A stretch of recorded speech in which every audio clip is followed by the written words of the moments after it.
Alright everybody, SawItTwice movie reviews here to talk about Spider-Man Homecoming. Spider-Man.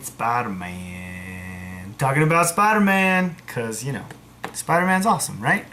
It's a new series for the world famous, beloved, web-slinging hero Spider-Man.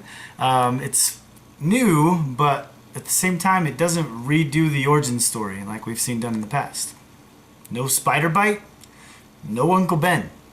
This time, things pick up right after we saw Spider-Man in Captain America's Civil War. And I loved the way they started this movie.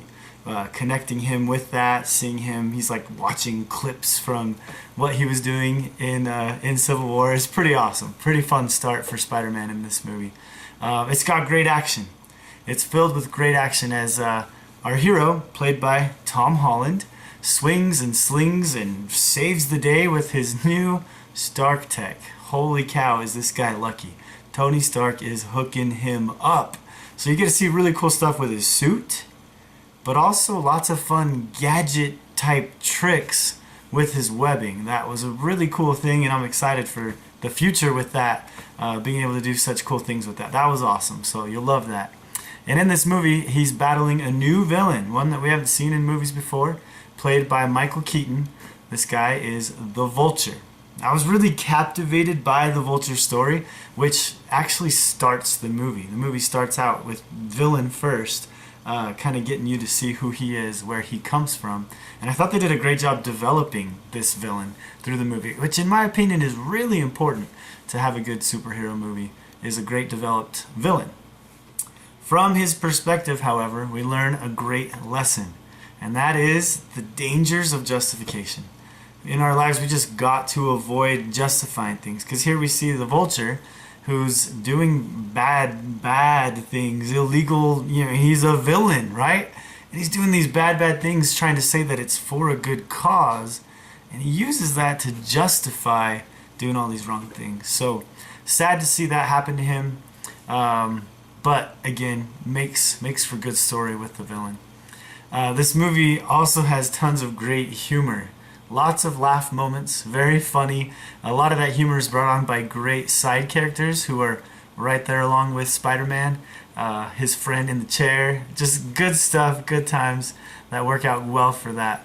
But when I step back and look at this movie, I feel like it was, well, I mean, going into it, its ratings were really high. I don't know if you've noticed that. It's got really high ratings.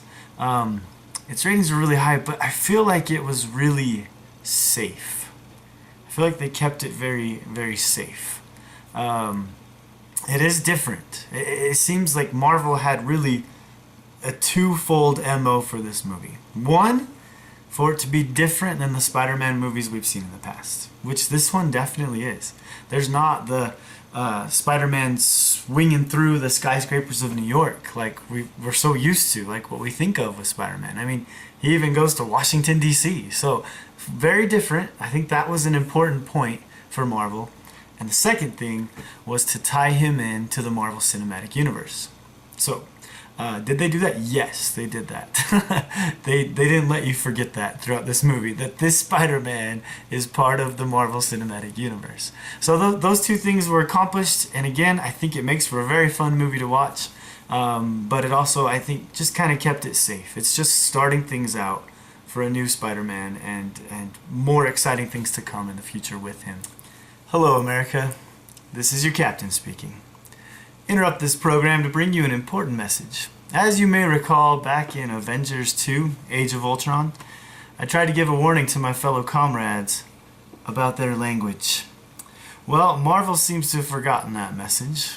Guardians of the Galaxy, it's quite some vulgar content, and we even saw that continue with our friend Spider-Man.